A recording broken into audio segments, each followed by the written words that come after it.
unum presentas elecciones presidenciales en la historia mexicana. The 13th official Mexican presidential election took place on July 4th, 1976. Echeverria's administration took a different approach than Ordaz, a more populist direction that was more akin to Cardenas.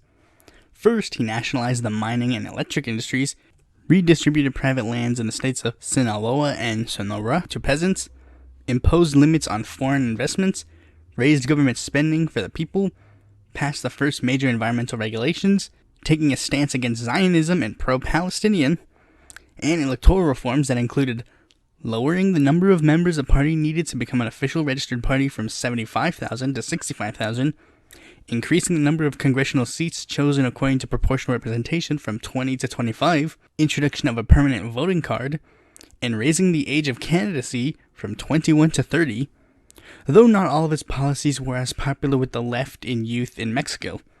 The biggest thing he did was continue/escalate the Mexican Dirty War, which was an unofficial war that the Mexican government did against various leftist groups when they started fighting back against the government as a response to the Tlatelolco massacre.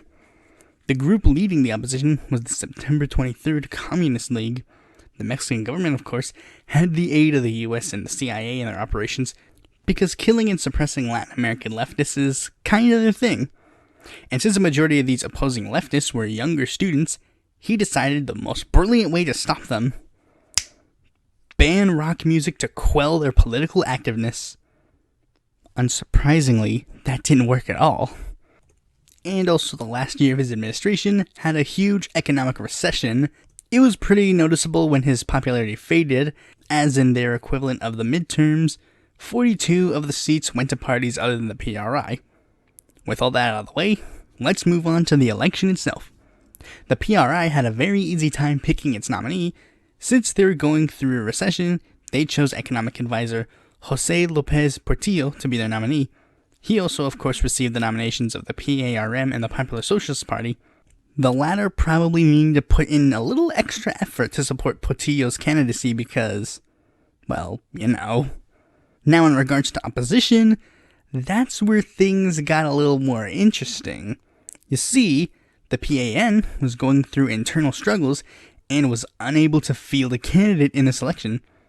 So Portillo's biggest opposition was not going to oppose him in this election. He acknowledged this by running under the slogan, "All of us are the solution." While there was no officially recognized candidate to run against Portillo, he did have one opponent: railway union leader Valentin Campa of the Mexican Communist Party. The Mexican Communist Party wasn't officially recognized, and Campa had to run as a write-in candidate. Despite this obvious hindering of his campaign, Campa campaigned aggressively for priests' political rights, academic freedom, and democracy within the Mexican army, even reportedly getting 100,000 supporters in 97 town halls, and even having 10,000 come to an event at the nation's capital the day of the election. He campaigned under the slogan, "Campa, candidate of the workers' struggle." This didn't deter Portillo, who joked that all it would take was for his mother to vote for him to win the election. And here are the results. Unsurprisingly, Portillo won, unofficially getting 100% of the popular vote.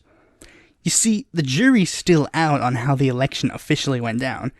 As I stated before, Campa was not counted as a legitimate candidate, so any votes for him were counted as null, so they were basically just thrown out. Campa's vote count is estimated to be either in the many hundreds of thousands to over 1 million, or 6%. Portillo actually acknowledged the flaws in this election and promised that this would be one of the issues that he would tackle during his presidential term. That is, if he made it to his term. You see, there were rumors that Echeverria was going to initiate a coup against Portillo so that he could remain in power. The U.S. ambassador from Mexico even gave a detailed hypothetical where Echeverria would kill Portillo and then use LC-23S and the CIA as scapegoats. While that didn't end up happening, LC-23S did attempt to kidnap Portillo's sister, but it failed and their leader ended up being killed. Inevitably, he did move on to his term. Though, I mean, considering the US and the CIA's whole Mexican leftist thing, this could have just been a regime change or whatever. What will Portillo's changes to the Mexican's electoral system bring to the Mexican political scene? Well, te veré para las próximas elecciones, amigo. Thanks for watching this video. Be sure to like, comment, subscribe, and click that bell to be notified when a future video of mine comes out. And if you're interested in more content from me, you can go to my website or follow me on Facebook, Twitter, or Quora, or check out my articles on the Independent Political Report.